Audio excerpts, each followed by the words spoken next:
Bapak Ibu Saudara yang dikasihi Tuhan, Shalom. Kita semua bersuka cita hari ini. Kita siap memuji Tuhan, kita siap menyembah Tuhan.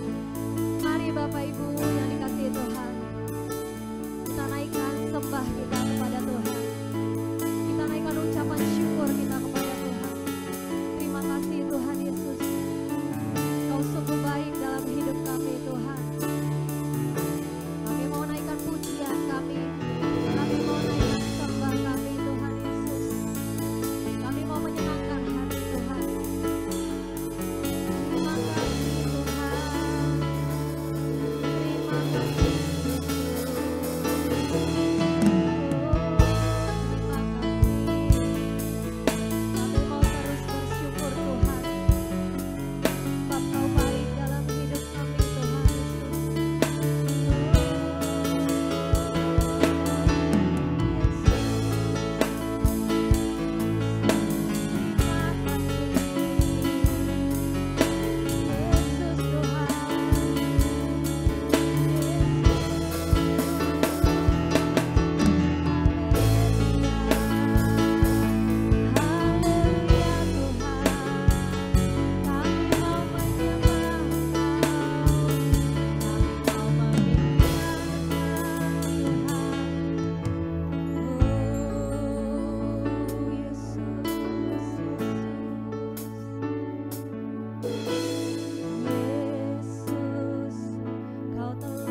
Bapak Ibu Saudara. Haleluya. Senang sekali kita bisa jumpa lagi di ibadah minggu kita hari ini Bapak Ibu Saudara. Saya percaya bahwa kita semua dalam keadaan yang kuat. Penyertaan Tuhan gak pernah berkesudahan dalam hidup kita. Haleluya. Ada yang merasa lemah, ada yang merasa sedih, ada yang suka cita, ada yang duka cita. Apapun keadaan hidup kita, saya percaya satu hal yang pasti, Tuhan gak pernah tinggalin kita. Amin Bapak Ibu Saudara. Kalau Bapak Ibu hari ini dimanapun, di rumah, bahkan di kantor, di dalam kendaraan, Bapak Ibu mendengarkan khotbah ini, tujuannya satu Bapak Ibu, supaya kita semua mengenal Tuhan lebih dalam lagi, supaya saudara dan saya kita bisa hidup sesuai dengan kehendak Tuhan. Kadang-kadang ada up and down, but it's okay, gak apa-apa Bapak Ibu. Roh Kudus yang adalah roh penghibur, dia menuntun kita, akan menuntun kita setiap hari. Tahu gak kalau dia gak pernah menyerah sama hidup kita. Bahkan ketika kita ada di titik mau menyerah, Roh Kudus gak pernah menyerah. Dia selalu percaya bahwa kita bisa menyelesaikan. Dia selalu percaya bahwa kita selalu bisa bangkit lagi bersama dengan kekuatan kuasa-Nya. Haleluya. Hari ini kita akan dengar firman Tuhan. Kita percaya bahwa firman itu datang dari tahta Allah yang Maha Tinggi. Gak keluar dari saya, tapi keluar dari tahta Allah Maha Tinggi. Firman itu adalah Allah sendiri. Sebelum kita dengar firman Tuhan, mari kita berdoa bersama-sama. Satukan hati kita. Kuriabaka syikiri dibiara. Kurana maka syikiri dibiara. Aba ya Bapa. Hari ini kami mau dengar firman Tuhan. Kami berdoa biar firman ini Tuhan diterjemahkan oleh Roh Kudus sesederhana mungkin, sehingga kami bisa merenungkannya, lalu kami bisa melakukannya dalam hidup kami. Dan ketika kami melakukannya, Roh Kudus memampukan kami tiap-tiap hari. Kami diberkati, orang lain diberkati, pengenalan kami akan Tuhan bertumbuh tiap-tiap hari, dan nama Tuhan dipermuliakan lewat apapun yang kami kerjakan di atas firman. Dan oleh karena firman ini, iman kami bertumbuh, iman kami menjadi besar karena pengenalan akan Kristus Tuhan. Haleluya. Dalam nama Yesus kami berdoa dan bersyukur. Haleluya. Yang percaya katakan amin. Amin Bapak Ibu Saudara. Hari ini saya mau bicara tentang proses firman Tuhan. Proses yang terjadi dalam hidup kita. Saya kasih judul, kalau Bapak Ibu senang dengan judul khotbah, saya kasih judul percaya prosesnya.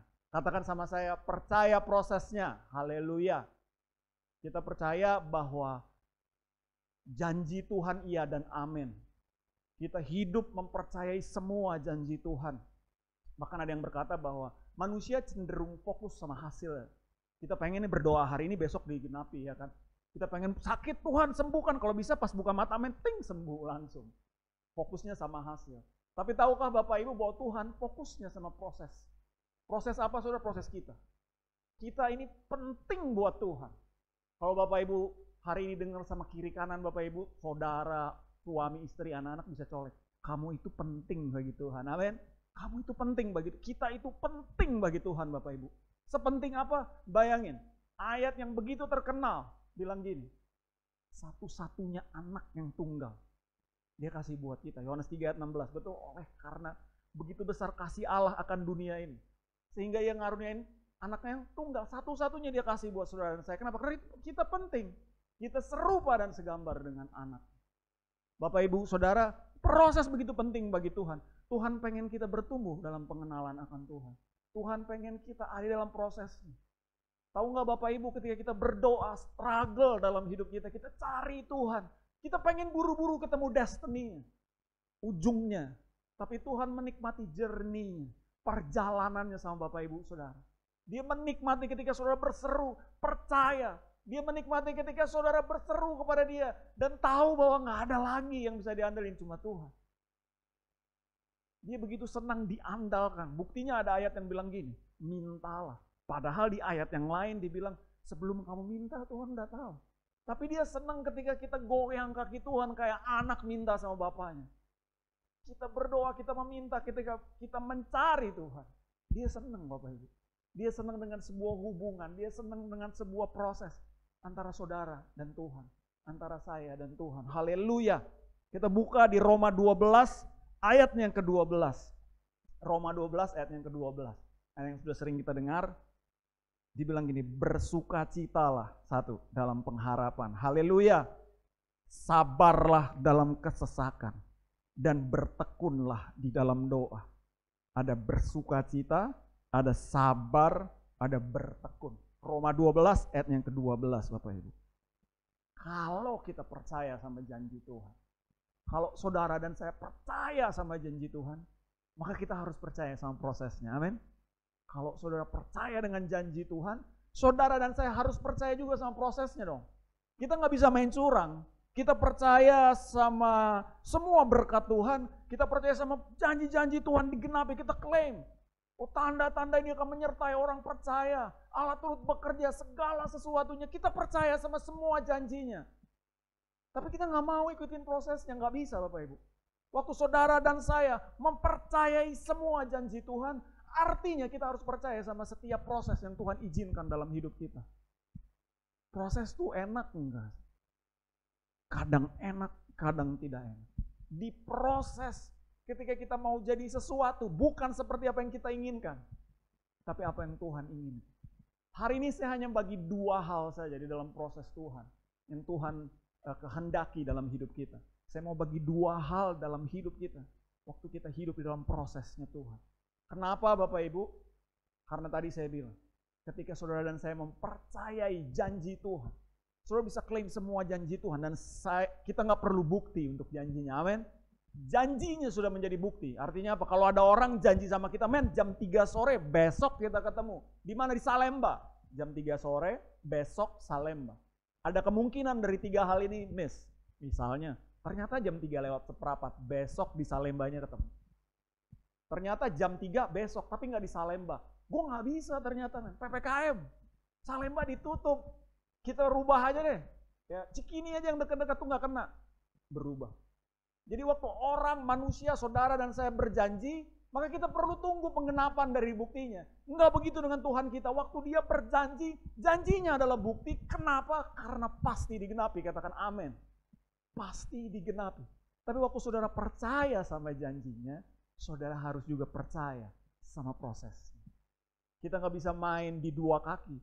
Saya mau percaya sama janji Tuhan, tapi urusan proses gue mau jalanin sendiri. Nggak bisa Bapak Ibu Saudara. Itu pernah terjadi pada bangsa Israel. Dia mau percaya bahwa Tuhan akan bawa mereka ke tanah perjanjian, tapi di tengah jalan mereka mau dengan caranya sendiri. Ada dua hal. Yang pertama adalah prosesnya adalah pilihan. Katakan prosesnya ada pilihan. Prosesnya adalah sebuah pilihan. Saya nggak percaya. Saya salah satu orang yang nggak percaya pada slogan atau pada quote yang bilang gini, sukses adalah pilihan. Buat saya sukses nggak pilihan. Kenapa? Kalau kita masih sehat walafiat, sadar dalam keadaan normal, ketika ada pertanyaan, siapa yang mau sukses? Ya, semua pasti angkat tangan. Saya mau sukses. Tapi ketika kita pertanyaannya gini, siapa yang nggak mau sukses? Ketika saudara dan saya dalam keadaan waras, normal, sehat, pasti nggak ada yang angkat tangan. Nggak ada satu orang pun yang punya target, Pak. Saya mau targetnya gini. Kelas 1, kelas 2, kelas 3 saya pengen nggak naik kelas, Pak. Kenapa? Biar anti mainstream aja. Kenapa gue pengen lain daripada yang lain aja? Gak ada. Orang gak ada yang mau tidak sukses. Mereka semua mau sukses. Mereka semua mau startnya bareng. Semua pelari startnya bareng. Tujuannya garis finish, mereka bareng. Semua kekuatan yang sama. Mereka punya passion yang sama. Mereka percaya bahwa gini, gue udah latihan berapa bulan ke belakang. Fisik gue udah oke, makan, minum vitamin dan sebagainya. Tujuannya finish. Semua pengen sukses. Nah, sukses itu bukan pilihan. Kenapa semua orang pilih sukses? Kalau kita dalam keadaan benar, kita nggak akan pilih nggak sukses. Apa yang pilihan Bapak Ibu? Prosesnya adalah pilihan. Katakan prosesnya adalah pilihan. Ada orang yang memilih bangun lebih pagi dibanding yang lain. Kenapa? Karena dia tahu tujuannya untuk sukses. Ada orang yang memilih latihan lebih banyak dibanding yang lain. Ya, kita tahu Michael Jordan. Semua orang rata-rata tahu Michael Jordan. Kalau ada orang yang sampai nggak tahu Michael Jordan, mungkin ya begitu kudusnya ya, nggak pernah nonton TV ya. Tapi rata-rata tahu Michael Jordan ya. Ketika dia tanya rahasia suksesnya adalah waktu dia latihan, lalu dia mau nonton TV, mau nonton bioskop nih. Waktu dia mau nonton bioskop, dia bilang gini, waktu saya mau pergi nonton bioskop nggak ada yang larang karena di luar jam latihan saya. Tapi waktu saya mau nonton bioskop, saya mikir gini, kompetitor gue, pemain-pemain yang lain lagi latihan sekarang. Jadi bayangin aja waktu gue duduk nonton mereka latihan. Maka nanti di lapangan mereka akan jadi lebih baik dari saya. Mereka lebih jago dari gue, men. Maka dia memutuskan untuk nggak nonton bioskop. Waktu ada kesempatan untuk senang-senang sama teman-temannya, dia putuskan untuk enggak. Karena pikirannya cuma satu. Nanti kalau gue lagi senang-senang, teman-teman gue, saingan gue, mereka lagi latihan. Mereka akan jadi lebih baik.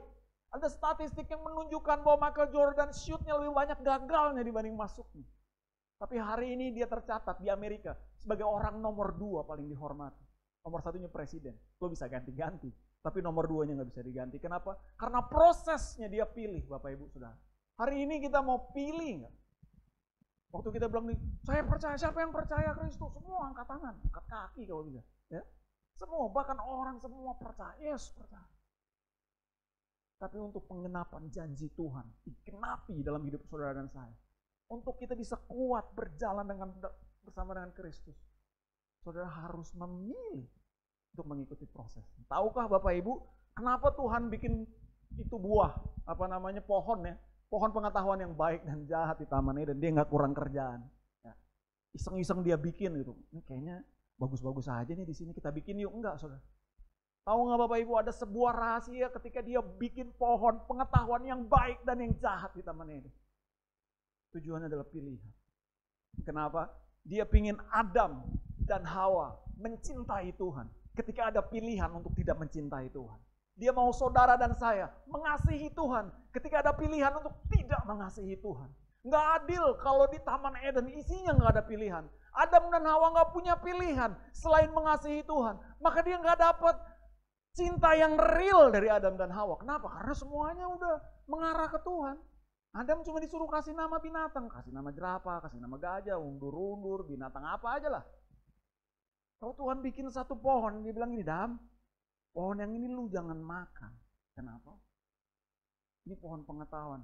Dia kasih pilihan untuk tidak taat. Dia kasih pilihan untuk tidak percaya. Saudara dan saya hari ini, kita punya banyak pilihan. Dia mau kita mengasihi Tuhan. Waktu ada pilihan untuk tidak mengasihi Tuhan. Dia mau saudara dan saya mencintai Tuhan. Waktu ada pilihan untuk tidak mencintai Tuhan. Dia mau saudara dan saya tetap percaya kepada Tuhan. Waktu ada pilihan untuk tidak mempercayai Tuhan. Dia mau saudara dan saya mengandalkan Tuhan. Waktu ada pilihan untuk mengandalkan kekuatan sendiri. Makanya dia bilang diberkatilah orang yang mengandalkan Tuhan. Ketika pilihan itu ada dan kamu tetap memilih untuk mempercayai proses Tuhan. Dia mau kita ada sama dia. Karena kita memilih ada sama Tuhan. Karena kita memilih untuk mempercayai Tuhan. Waktu logika bilang kita gak mungkin men. Pekerjaan lo udah finish. Gak mungkin pernikahanmu sudah habis. Gak bisa. Gak bisa. Tuhan yang mana yang lu sembah? Buktinya orang terdekat. Mami lu, papi lu kena COVID dan meninggal. Buktinya anakmu, buktinya semuanya. Janji Tuhan yang mana? Ketika ada pilihan yang membawa saudara tidak mempercayai Tuhan. Tapi saudara akan tetap berkata, sekalipun dagingku dan hatiku habis lenyap, kekuatanku, gunung batuku, bagianku tetaplah Allah selama-lamanya. Waktu saudara memilih di dalam proses Tuhan, saudara harus percaya, destiny-nya pasti yang terbaik buat kita. Amin. Ujungnya pasti membawa kebaikan bagi kita. Haleluya. Roma 8, ayat yang ke-28 bilang gini. Kita tahu sekarang bahwa Allah turut bekerja dalam segala sesuatu untuk mendatangkan kebaikan bagi mereka yang mengasihi Dia, yaitu bagi mereka yang terpanggil sesuai dengan rencana Allah. Ya. Terjemahan lain bahasa Inggris bilangnya, and we know that all things work together for good to those who love God, to those who are called according to His purpose. Saudara dibilang gini, terpanggil sesuai dengan rencana Allah, bukan rencana kita. Man. Kita bisa klaim tentang janji Tuhan, kita bisa klaim gini, Allah turut bekerja mendatangkan kebaikan. Iya, betul. Tapi lu hidup buat tujuan siapa? Lu hidup buat tujuan Tuhan atau lu hidup buat tujuan kita sendiri? Purpose-nya purpose siapa? Kalau kita hidup sesuai dengan panggilan Tuhan dan kita bisa klaim bahwa Allah turut bekerja. Ketika dibilang gini, Tuhan turut bekerja segala hal. Apakah hal itu baik? Apakah hal itu enggak baik? Apakah hal itu besar? Apakah hal itu kecil? Dia bekerja untuk mendatangkan kebaikan di atas semua hal yang tadi disebut. Untuk kebaikan kamu. Asal kita terpanggil sesuai dengan rencana Tuhan, bukan rencana kita. Kan? Kita nggak bisa bilang gini, Tuhan bekerja kok mendatangkan kebaikan. Tapi purpose-nya purpose kita. Tapi tujuan kita nggak bisa. Bapak Ibu Saudara, ketika kita merendahkan diri kita untuk masuk, ya Tuhan, saya mau hidup sesuai rencana Tuhan. Saudara, bukan Tuhan dibawa di dalam rencana kita. Bukan. Kita membawa rencana kita ke dalam tangan Tuhan. Dan terserah dia mau rubah apa. Dan terserah dia mau hapus, dia bilang ini enggak cocok. Ini rencana saya mau. Sama kayak Abraham sama Lot waktu dia pilih tanah. Lot pilih semuanya, dia pilih Ethiopia, Sodom dan Gomora. Ketika Abraham mau pilih, Abraham gak pakai pilihannya. Abraham biarkan Tuhan memilih. Secara mata gak bagus, memang. Secara mata gak asik semua. Tapi kalau Tuhan yang pilih, kamu gak tahu yang di ujungnya. Dia Omega. Dia ada di ujungnya. Dia sudah tahu. Abraham ngerti siapa yang patut diandalkan. Ketika saudara hidup dalam proses Tuhan, itu adalah pilihan. Saudara bisa memilih untuk nggak diproses. Ada banyak hamba Tuhan di Alkitab yang nggak hidup dalam proses. Dan kita tahu Saul salah satunya. Dia nggak ada dalam proses. Saudara lihat semua hamba Tuhan besar yang Tuhan pakai dalam Alkitab. Mereka masuk dalam proses Tuhan. Saudara mau ngomong siapa? Daud.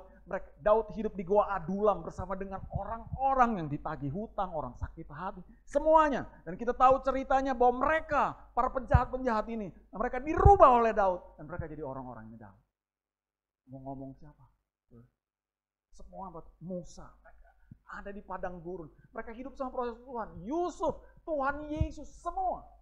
Saul nggak ada di sana. Salomo nggak ada di proses. Yudas nggak hidup dalam proses.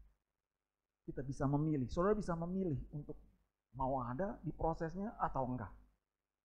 Ada harga yang harus dibayar dalam sebuah pilihan yang kita ambil. Betul. Ketika saudara mau sukses, saudara harus memilih. Ada harganya. Saudara harus berlatih lebih rajin dibanding yang lain. Saudara harus percaya dengan diri, dengan ability saudara dibanding yang lain ketika saudara mau sukses. Tapi pertanyaannya adalah, apakah kamu memilih untuk tetap pada proses? Nggak bisa Bapak Ibu Saudara. Nggak bisa. Kita nggak bisa hanya klaim di ujungnya. Kita nggak bisa hanya klaim di berkatnya, kita mau sampai di destiny-nya, kita mau sampai di penggenapannya. Tapi kita tidak mempercayai prosesnya. Hari ini, saudara, dari sini saya mau bilang buat saudara, yuk apapun yang terjadi, mari kita memilih tetap untuk hidup di dalam proses Tuhan. Ya banyak hal terjadi nggak sesuai dengan keinginan kita hari-hari ini. Pekerjaan, keluarga, apa. Tapi stick on the process. Tetap dalam proses Tuhan Bapak Ibu Saudara. Tetap ada di sana. Kenapa? Karena kita mau memilih untuk tetap ada di prosesnya. Tuhan nggak pernah berdusta, dia nggak pernah hutang sama kita. Kita yang suka berhutang, kita janji kita nggak tepat. Tapi Tuhan selalu menggenapi.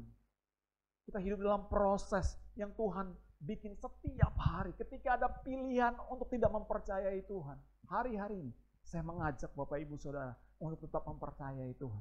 Di tengah-tengah ketidakmungkinan, di tengah-tengah bangsa ini yang bilang, orang yang bilang bangsa ini dalam kemerosotan. Tapi saya mau kasih tahu Bapak Ibu Saudara, tetap percaya pada proses Tuhan. Haleluya. Yang pertama adalah prosesnya adalah sebuah pilihan. Roma yang ke-8 ayat yang ke-28.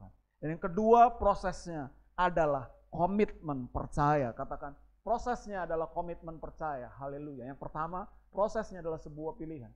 Yang kedua, yang terakhir ya. Biasa kalau udah kata-kata terakhir kita udah senang. Yang kedua, yang terakhir. 2 poin aja saudara. Prosesnya adalah komitmen percaya. Percaya pada apa? Percaya pada prosesnya. Haleluya.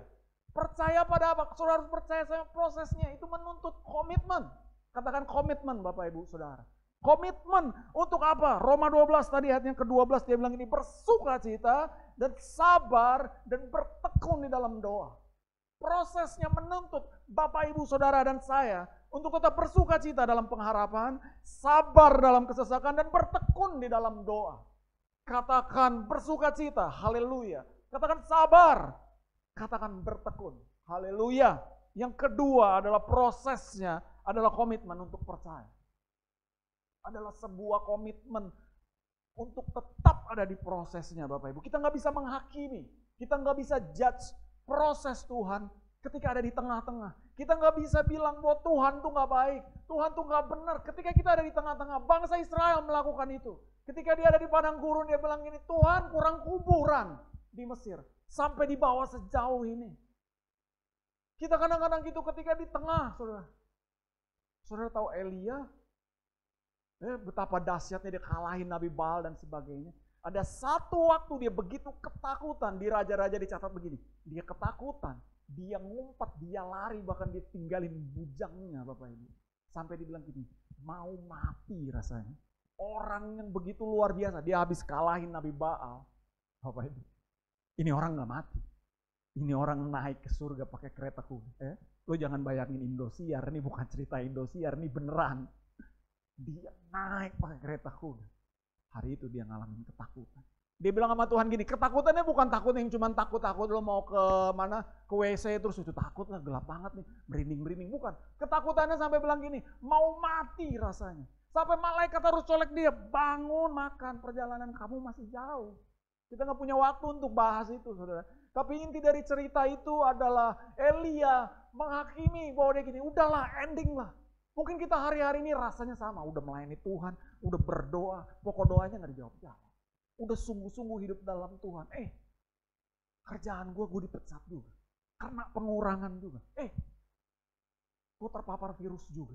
Dan ternyata ada keluarga kita mengalami kedukaan juga. Kalau kita bisa menghakimi Tuhan di tengah-tengah. Nggak adil kalau di tengah-tengahnya kita menilai Tuhan. Ada hamba Tuhan di Alkitab. Ketika sesuatu terjadi di tengah perjalanan mereka yang tidak sesuai dengan apa yang mereka harapkan. Sudah bisa belajar dari siapa? Dari Daud. Ketika dia perang, dia harus tanya sama Tuhan, kira-kira maju. Tuhan bilang, kamu bikin lingkaran, nanti majunya setelah daun pohon kertaunya bunyi. Tuhan bunyi, pak. Daud maju. Kita belajar dari Yosua. Yosua waktu rubuhkan tembok Yeriko. Bapak, Ibu, Saudara. Saudara pikir robohin tembok Yeriko dengan cara kelilingin itu adalah hal yang gampang? Enggak. Ketika mereka mengelilinginya, bahkan orang-orang di dalam kota Yeriko yang udah ketakutan, satu hari mereka ketakutan, gak terjadi apa-apa. Hari kedua mereka ketakutan, gak terjadi apa-apa. Mungkin dia bilang ke ketua RT-nya sama ketua RW-nya, abis ini kita mati men. Orang Israel yang begitu dahsyat yang dipimpin oleh Yosua, satu bangsa yang dipimpin oleh Tuhan langsung, yang pakai tiang awan, yang pakai tiang api. Boom. Lagi kelilingin kota kita. Hari ketiga pasti kita mati. Ketika mereka ketakutan. Lalu mereka bangun di hari keempat. Mereka cerita lagi, gak jadi apa-apa tuh. Kita gak mati. Enggak serem-serem amat. Enggak berkuasa amat nih Tuhannya orang Israel. Bahkan Alkitab mencatat mereka harus berkeliling tanpa suara. Saudara bisa bayangin gak? Literatur, info saudara lihat, baca di internet, bahkan sejarawan menulis mereka naik ke atas tembok. Mereka mulai mentertawakan bangsa Israel. Mereka naik ke atas tembok.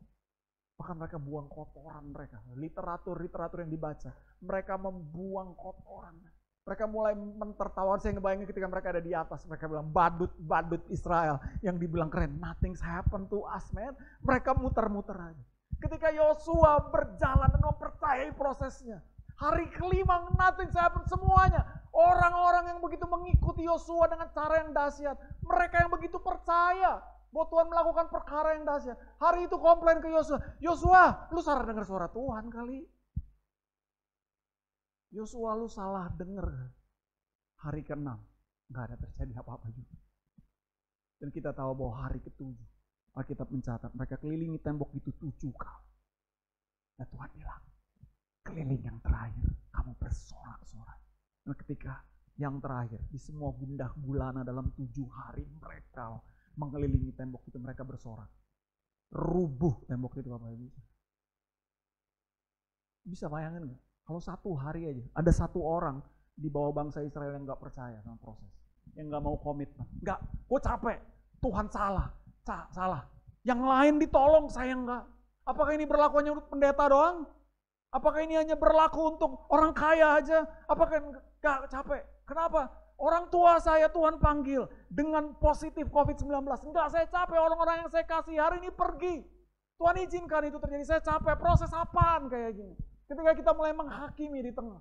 Padahal Tuhan bilang sedikit lagi, I'm focus on you. Haleluya. Saudara, Tuhan akan membuat segala sesuatunya indah. Betul, tapi kita harus hidup. Komitmen di dalam prosesnya. Ketika ada orang yang bilang gini, men, hidup cuma sekali, nikmatin aja. Bahkan di luar ada kata apa? YOLO ya. You're only live once. Bener gak sih? Ya. Cuma satu kali, men. Mereka, udah. Lu hidup satu kali, enjoy, saudara. Saya mau bilang buat saudara-saudara, YOLO is nothing. Gak ada apa-apanya. Nah, kita mencatat kita punya dua kehidupan. Kita punya kehidupan di sini dan kita punya kehidupan di atas sana nanti. Dan apa yang kamu lakukan di kehidupan yang hari ini, it is very related, sangat berhubungan dengan apa yang kita alami di kehidupan kita di atas. Saya ulangin, kita nggak cuma punya kehidupan cuma satu kali. Saudara dan saya yang percaya Yesus itu adalah Tuhan, kita akan punya kehidupan setelah kematian, yaitu di surga. Dan apa yang akan kita alami di sana sangat tergantung sama apa yang kita lakukan di sini. Sama apa yang kita mau komitmen dalam proses yang Tuhan ajarkan dalam hidup kita. Wahyu 22 ayat yang ke-12 sampai 15 dia bilang gini, sesungguhnya aku datang segera dan aku membawa upahku untuk membalaskan kepada setiap orang menurut perbuatannya. Aku adalah Alfa dan Omega, yang pertama dan yang terkemudian, yang awal dan yang akhir. Berbahagialah mereka, saudara dengar baik-baik, yang membasuh jubahnya. Haleluya. Mereka akan memperoleh hak atas pohon-pohon kehidupan dan masuk melalui pintu-pintu gerbang ke dalam kota itu. Bukan kota di sini, kota di sana. Tapi anjing-anjing dan tukang sihir, orang sundal, orang-orang pembunuh, penyembah-penyembah berhala, dan setiap orang yang mencintai dusta dan yang melakukannya, sorry to say, tinggal di luar. Mereka yang gak hidup mempercayai prosesnya, Alkitab mencatat tinggal di luar. Gak ada orang yang pergi menginap di hotel, dia bawa seluruh barang di rumahnya. Dia bawa kompornya, dia bawa sofanya, dia bawa lemari-lemarinya, dia bawa nginep di hotel. Kenapa? Karena dia tahu, gue cuma mau stay di situ sementara. Sebentar lagi gue balik 2 hari, 3 hari, 1 minggu lah. Kalau long stay, 1 minggu, 2 minggu, dia gak akan bawa semua barangnya. Karena sementara dia tinggal di hotel. Once gue akan pulang lagi ke rumah. Saudara, kita hidup di sini sementara. Waktu kita kembali lagi nanti, semua kita akan pulang ke rumah Bapa di surga. Hanya kadang-kadang kita punya mindset tinggal selamanya di tempat yang temporary ini. Kita pikir bahwa kita terikat. Makanya ketika Yesus bilang gini, kalau orang gak membenci bapaknya, ibunya, adiknya, laki-laki, kakaknya, dia gak layak. Ayat itu maksudnya bukan benci, literally benci. Maksudnya lu gak boleh terikat sama itu. Karena kamu cuma sementara. Kadang kita terlalu terikat sama keluarga kita. Kadang kita terlalu terikat sama pekerjaan kita. Bahkan kita terikat sama pelayanan kita. Bahkan ketika ada hamba-hamba Tuhan dipakai luar biasa. Lalu Tuhan panggil dalam usia yang relatif muda. Kita mulai tanya, oh lihat tuh, melayani Tuhan. Nggak nyampe 50 umurnya, men. Nggak nyampe 60. Hah? No. Bukan itu poinnya. Kenapa? Karena Tuhan tahu hidup di sini sementara. Kita harus tahu bahwa kita sementara. Kita nggak bawa seluruh barang kita. Yang jadi masalah adalah kita tinggal di tempat yang temporary ini dengan mindset bahwa kita tinggal selamanya di sini. Enggak. Ini cuma sebentar.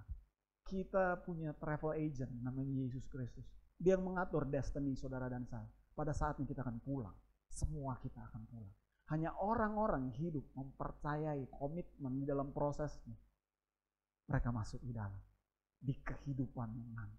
Bukan di kehidupan yang, oh cuma sekali ini, gak apa-apa ini. Kita punya kehidupan lain. Apa yang kamu buat, apa yang kamu ajarkan sama anakmu. Apa yang kita bagikan ke orang tua kita, ke orang-orang sekeliling. Apa yang kita dapatkan dari firman Tuhan.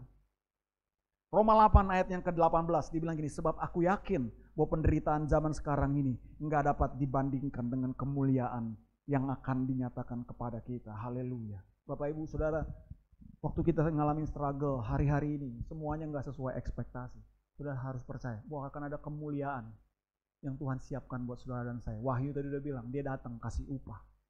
Untuk keselamatan Tuhan yang kerja, kita percaya. Tapi untuk upah.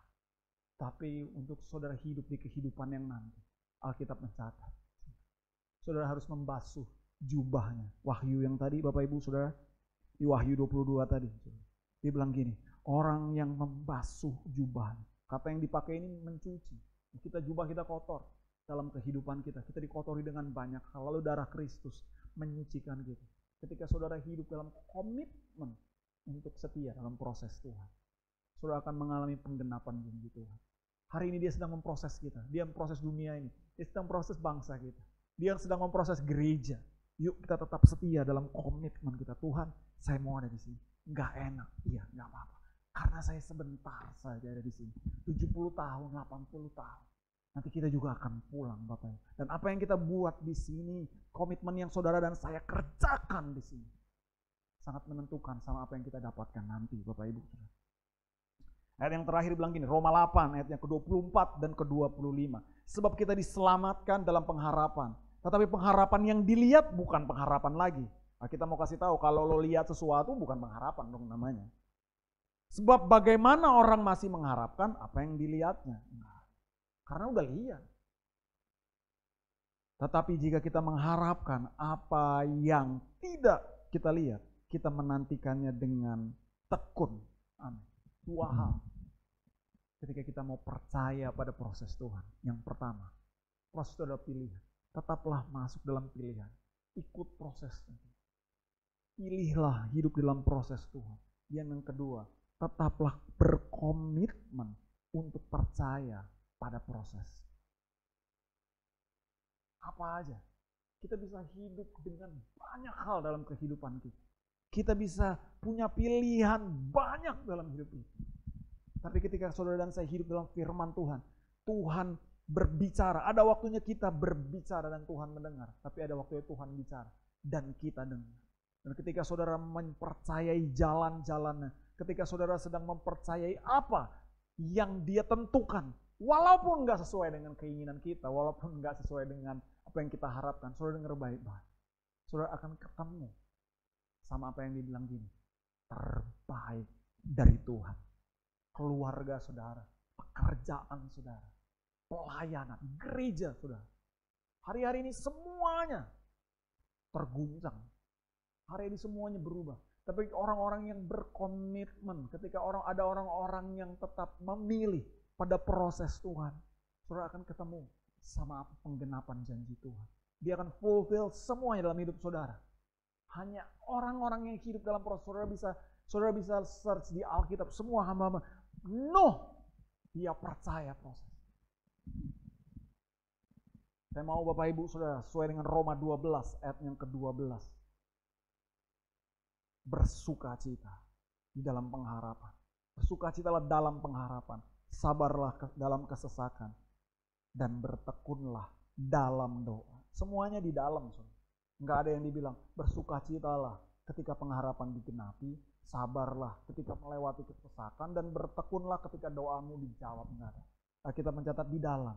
Sehingga waktu kita hidup dalam proses Tuhan, saudara ditemukan sebagai orang-orang yang bersukacita, sabar, dan bertekun di dalam doa. Hidup di dalam proses Tuhan, kadang-kadang kita mesti masukin ego kita ke dalam rencana Tuhan. Hari ini bersukacita, semuanya baik. Wah, lihat rekening, wih bagus, transferan masuk. Lihat anak-anak tumbuh sehat. Ditanya, hei apa kabar? Anak-anak jawab, shalom, belum, pakai ego. Wah, bagus. Pekerjaan bagus, bos bilang, oh kamu bagus banget. Promote, targetnya setahun, 6 bulan udah dipromote, naik gaji. Langsung kita sebab Tuhan baik. Gak ada yang salah. Ketika semuanya balik gak sesuai. Ini yang saya bilang, memasukkan proses kita ke dalam maunya Tuhan. Memasukkan tujuan kita ke dalam tujuannya Tuhan. Maka sudah harus tetap berkata, sebab Tuhan itu baik. Dua hal ini. Pilihlah untuk tetap hidup dalam proses Tuhan. Dan yang kedua adalah hidup dalam komitmen proses. Untuk percaya kepada proses. Kita akan mengalami banyak hal penggenapan janji Tuhan dalam hidup kita, dalam keluarga kita, dalam orang-orang yang kita kasih. Haleluya Bapak Ibu Saudara. Sebelum kita berdoa, saya mau mengajak kita bersama-sama tundukkan kepala kita mau menyembah Tuhan. Saya mau berdoa bagi Bapak Ibu Saudara. Hari ini mungkin kita kayak Elia, sudah melakukan banyak hal. Dan saudara dalam titik ini, capek. I'm done with this. Selesai. Tuhan kemarin bisa tahan, hari ini tidak bisa. Udah, gak mau lagi. Mau hidup biasa-biasa aja lah. Saya capek, mau mati. Saya mau berdoa. You know what? Pengharapan itu masih ada. Bersukacitalah Bapak Ibu Saudara. Percayalah bahwa Dia mendatangkan kebaikan. Belum selesai, men. Tuhan masih bekerja untuk kamu. Haleluya. Mari angkat tangan, Saudara. Saya mau berdoa. Tuhan, ku berdoa bagi orang-orang, anak-anakmu yang hari ini mungkin hampir putus harapan. Rasanya mau selesai. Capek Tuhan. Berdoa, jawaban yang gak sesuai. Rasanya gak dijawab. Hari ini Tuhan, kami mau, ini yang kami mau. Kami mau masukkan rencana kami ke apa maunya Tuhan. Lalu ikut dalam prosesnya. Ikut sama petnya, ikut sama jalan yang Tuhan udah sediain. Kami mau berserah Tuhan. Karena kami tahu, di sini bukan rumah kami sementara aja. Satu hari nanti kami akan pulang. Tapi selama Tuhan percayain kami di sini, Abah, kami mau percaya pada proses yang Tuhan kerjakan dalam hidup kami. Tuhan memberkati tangan-tangan yang diangkat. Aku berdoa kekuatan, hikmat, marifat, kemampuan dari Tuhan menyertai di dalam hidup mereka, di dalam nama Yesus. Apa saja yang mereka hadapi hari-hari ini, kekuatan Allah mengalir dalam hidup saudara dan saya, dalam hidup Bapak Ibu Saudara. Korea Boko Shekeri. Haleluya, haleluya. Yang kedua, saya mau berdoa bagi Bapak Ibu Saudara yang belum mempercayai Kristus sebagai Tuhan. Saudara mungkin Kristen, tapi saudara nggak tahu bahwa habis ini saya kemana. Oh, Tuhan panggil saya masih 50-50. Saya bukan orang baik. Dengar baik-baik, keselamatan hanya datang dari Yesus Kristus Tuhan, bukan dari perbuatan baik. Ketika kau mempercayai Yesus Kristus adalah Tuhan, maka saudara akan memperoleh keselamatan. Saudara belum mengalami kelahiran baru, saya mengajak saudara mengangkat tangan. Keputusanmu hari ini gak bisa diwakili sama suami, istri, anak, orang tua dan sebagainya. Gak bisa. Ini keputusan pribadi saudara dan saya. Ketika saudara hari ini memutuskan, saya mau percaya Yesus Kristus adalah Tuhan. Gue udah Kristen dari lahir, tapi saya belum percaya bahwa Yesus adalah Tuhan dalam hidup saya. Bahwa saya gak yakin kalau saya mati, saya masuk mati. Tapi Yesus menjamin, Bapak Ibu, akulah jalan dan kebenaran. Kalau saudara orangnya angkat tangan saudara, dan saya mau ngajak saudara berdoa. Saudara bisa ikuti doanya setelah saya berdoa. Tuhan Yesus, hari ini saya mau mempercayai Engkau sebagai Tuhan dan Juru Selamat pribadi saya. Masuklah dalam hidup saya. Jadilah Tuhan, jadilah penguasa tunggal di dalam hidup saya. Dan mulai hari ini saya memilih untuk hidup sesuai dengan kehendak-Mu, Yesus Kristus. Haleluya, haleluya, haleluya. Oh, katakan, kau baik ya Tuhan. Yang ku puja. Oh, ku puja. Hanya dirimu satu yang selalu setia. Amin.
selalu setia menopang kami, leading jalan kami, tuntun kami. Tuhan, kami nggak tahu mau kemana, Tuhan ada. Waktu kami melakukan yang benar, Tuhan ada. Bahkan ketika kami melakukan yang salah, yang kami pikir Tuhan kamu lagi ketemu kami udah kecewain Tuhan. Tapi Tuhan berkata, hei Nana, gua tetap di sini, saya tetap ada di sini. Saya nggak pernah tinggalin kamu, even 1 detik aja nggak pernah. Kamu aja yang rasanya aku tinggalin, Tuhan nggak pernah tinggalin. Bahkan kisah anak yang hilang, bapaknya lari nggak kasih syarat. Dia nggak bilang ketika anaknya pulang, kamu bisa ke rumah, tapi syaratnya janji dulu, jangan ambil uang papa. Tapi kamu harus bikin ini, bikin itu, baru hubungan kita bisa kembali. Gak kan?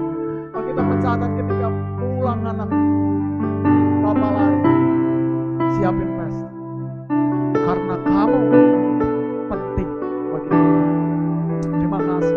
Aku berdoa agar kami semua lepas dari semua pokok doa kami kenal Tuhan. Kami bertumbuh tiap hari lewat prosesnya. Kami kenal Tuhan kami tiap-tiap hari. Kami mau jalan sama Tuhan tiap-tiap hari. Terima kasih Tuhan. Kami berdoa hari ini buat bangsa dan negara kami, Indonesia. Kami percaya Tuhan tetap pegang kendali. Pak Jokowi, Pak Ma'ruf, amin. Semua kabinet yang bekerja, Tuhan memberkati.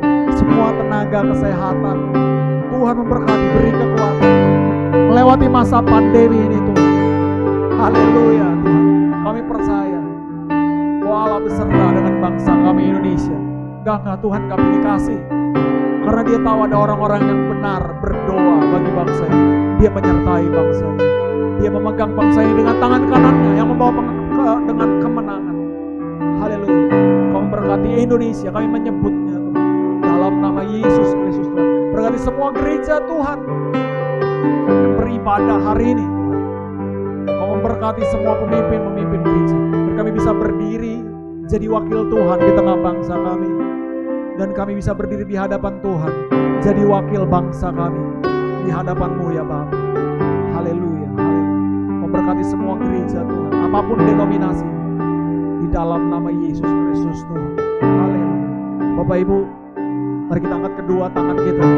Kita akan menerima berkat Tuhan. Saudara, ini bukan formalitas. Waktu saudara menerima berkat Tuhan, ini bukanlah liturgi, enggak, bukan liturgi Bapak Ibu. Nah, kita mencatat begini, Dia menyinari engkau dengan wajahnya. Wah saudara, bahkan Musa waktu naik di gunung Sinai, dia tuntutmu.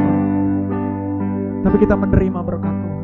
Saudara, engkau diberkati. Mari angkat kedua tanganmu saudara. Haleluya. Kiraboko shekerebe yara laradabo. Inabaka syakarala. Tuhan menyinari engkau dengan wajahnya. Haleluya. Menyinari pekerjaanmu, menyinari keluargamu, menyinari all the things. Dia menyinari engkau. Yang menyinari engkau bukan hikmat dari dunia. Yang menyinari engkau bukan kekuatanmu. Tuhan semesta alam ini, Dia menyinari engkau dengan wajahnya, memberi engkau damai sejahtera, rahmatnya yang gak pernah berakhir menyertai saudara dan saya.